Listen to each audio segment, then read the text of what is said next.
In the sweltering late summer of 1943, the sidewalks of Calcutta were littered with corpses that no one had the strength to carry away. Unspoken silence settled over the delta as families sat motionless beside empty brass bowls, waiting for a relief that never arrived. Official telegraphs dispatched to London described a tragic turn of weather and unavoidable wartime disruption. But beneath those polite imperial dispatches lay a far darker truth, recorded in confidential ledgers and secret war room files. For decades, mainstream historical accounts framed the catastrophe as an inevitable tragedy of nature. The narrative claimed that severe cyclones, torrential rainfall, and the Japanese occupation of neighboring Burma had severed Bengal's primary rice supply, plunging the region into unavoidable starvation. It was a clean, blameless story that absolved imperial authority, recasting mass mortality as an unfortunate casualty of global war and unpredictable climate. Yet buried within the classified archives of the British War Cabinet, a radically different sequence of events emerges. The records reveal that the structural collapse of Bengal's food supply was not caused by a failure of rain, but by deliberate administrative directives enacted months before the first bodies appeared in the streets. Deciphering these documents exposes a systematic policy of food requisition and resource denial that turned a manageable regional shortage into an unprecedented humanitarian crisis. Early in 1942, fearing a potential Japanese amphibious invasion across the Bay of Bengal, imperial authorities implemented what was officially designated as the denial policy. Under this scorched earth strategy, British officials confiscated or destroyed tens of thousands of wooden rivercraft, the primary mode of transport for rural farmers and grain merchants across the delta.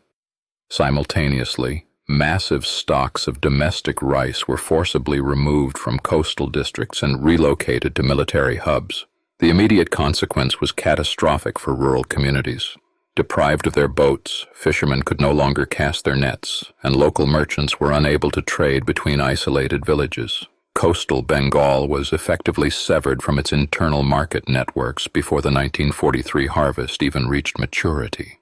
The local economy shattered under the weight of artificial isolation, causing rural wages to collapse while market prices for basic foodstuffs soared beyond the reach of everyday families.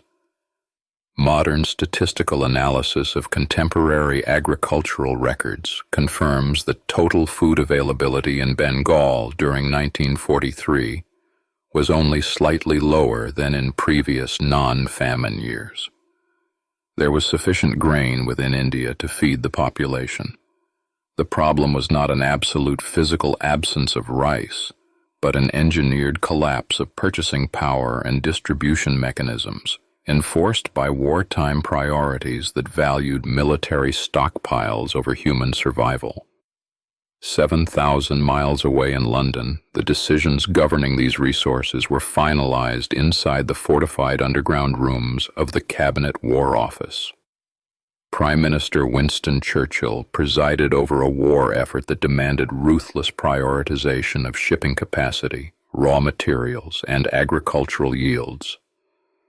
Within these high-level strategy meetings, the human life of distant imperial subjects was routinely balanced against political interests and wartime logistics.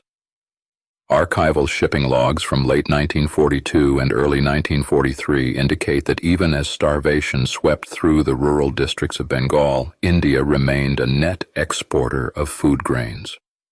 Hundreds of thousands of tons of wheat and rice were systematically extracted from the subcontinent. These shipments were directed to build up massive strategic reserves for British troops in the Mediterranean and Middle East, as well as to create civilian stockpiles in anticipation of the liberation of southern Europe. Inside the government, not everyone remained silent. Leo Amory, the Secretary of State for India, recognized the impending nightmare and repeatedly raised urgent warnings before the War Cabinet. Amory filed formal requests for emergency shipping allocations, begging his colleagues to divert grain vessels from Australia or Canada to unload food directly at the ports of Calcutta and Chittagong before the death toll spiraled out of control. The private diaries of Leo Amery reveal the cold resistance he encountered inside the cabinet room. Amery documented heated exchanges where his appeals for Indian relief were dismissed with open hostility by Winston Churchill. In his personal entries, Amery wrote with bitter frustration about the Prime Minister's refusal to allocate a fraction of the vast Allied merchant fleet to save millions of starving British subjects in the East. When regional authorities in Australia and Canada offered their own grain reserves to relieve the suffering in Bengal, the British War Cabinet repeatedly rejected or stalled the proposals. The official reasoning cited a shortage of shipping tonnage, yet merchant vessels continued to transport non-essential goods across the Indian Ocean to build up multi-year food reserves in the United Kingdom, reserves that far exceeded immediate emergency requirements. The administrative mechanism was unyielding. Imperial economic planning treated the subcontinent not as a vulnerable population requiring protection, but as an extractive engine designed to feed the global war machine. By prioritizing domestic stockpiles in Britain and strategic reserves in the Mediterranean over the desperate needs of Bengal, imperial administrators knowingly chose to let the rural population absorb the full shock of wartime inflation and scarcity. By mid-1943, the human cost was visible along every major roadway in eastern India. Entire villages emptied as destitute families abandoned their ancestral lands, walking hundreds of miles toward major urban centers in a desperate search for organized soup kitchens. Thousands collapsed and died along the railway tracks, their bodies left unburied in the oppressive heat as passing trains carried military supplies toward the Eastern Front. British military personnel and medical officers stationed in Bengal sent home disturbing eyewitness accounts of the devastation. They described children begging for the water in which rice had been boiled, and entire communities reduced to eating wild grass and tree bark. Reports from Midnapore and Chittagong painted a harrowing picture of human degradation, where the social fabric of rural society dissolved entirely under the pressure of terminal hunger. Despite these horrific ground reports filtering back to London, export registers from late 1943 show that grain continued to leave Indian ports under official government orders. Over 70,000 tons of grain were shipped out of India between January and November of that year, while millions starved. The cold arithmetic of imperial supply chains dictated that global strategic reserves took absolute precedence over the immediate survival of Indian citizens. The official language used in government dispatches reflected a pervasive racial prejudice that justified non-intervention. High-ranking officials openly framed the catastrophe through Malthusian economic theories, suggesting that the famine was merely nature's harsh correction for rapid population growth among the Indian peasantry. Such rhetoric allowed policymakers to distance themselves from the consequences of their deliberate resource allocations. In late 1943, Field Marshal Archibald Wavell assumed office as the new Viceroy of India and immediately confronted the unfolding disaster. Appalled by the administrative paralysis and the scale of human suffering, Wavell broke with official silence and wrote demanding letters to London, warning that Imperial Britain's moral authority in Asia was being irreversibly destroyed by the mishandling of the famine. Wavell's private entries provide an unvarnished account of his struggle against the stubborn indifference of the War Cabinet. He noted with burning indignation that Churchill seemed entirely unmoved by the deaths in Bengal, viewing the crisis primarily as an inconvenient distraction from military strategy. Wavell warned that history would judge the empire harshly for starving its own subjects while maintaining surplus stockpiles across Western Europe. To prevent public outcry and maintain total control over the war effort, imperial authorities enforced strict censorship across Indian news outlets. Photographs of starving citizens and reports detailing the actual scale of mortality were suppressed by colonial censors.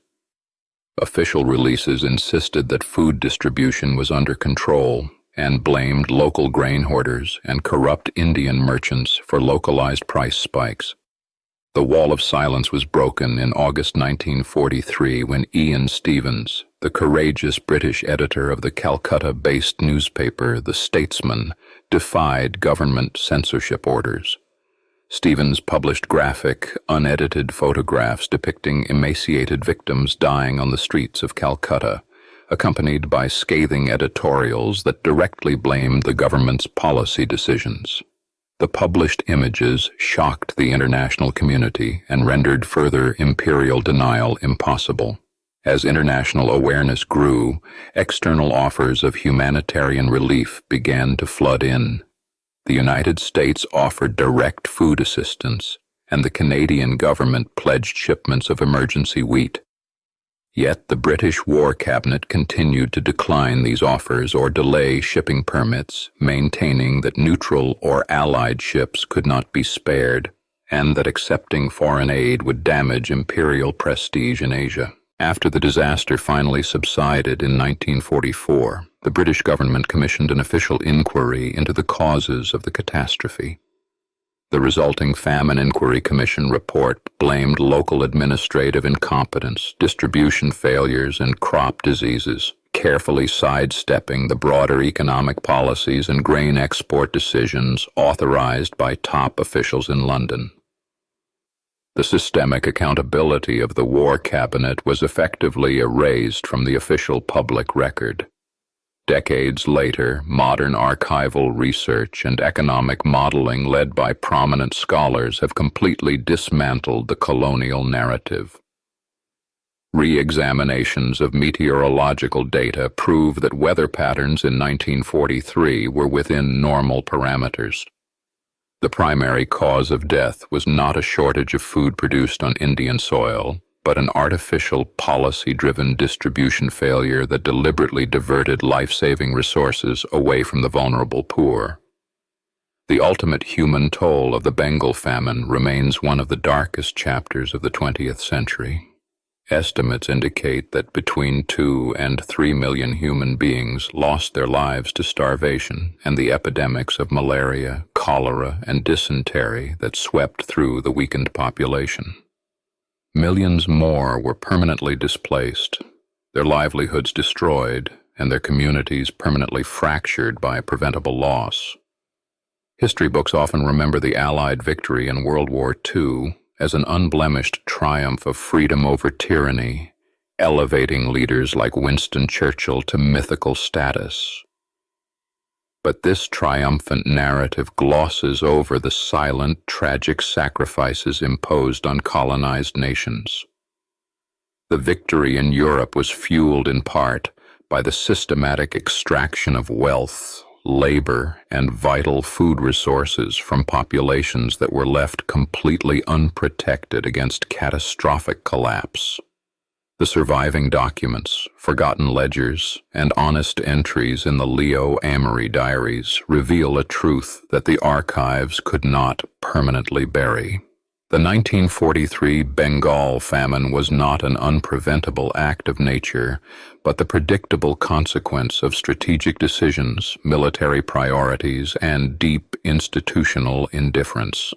In the cold light of primary evidence, the story stands as a permanent reminder of the immense human cost when power operates without accountability.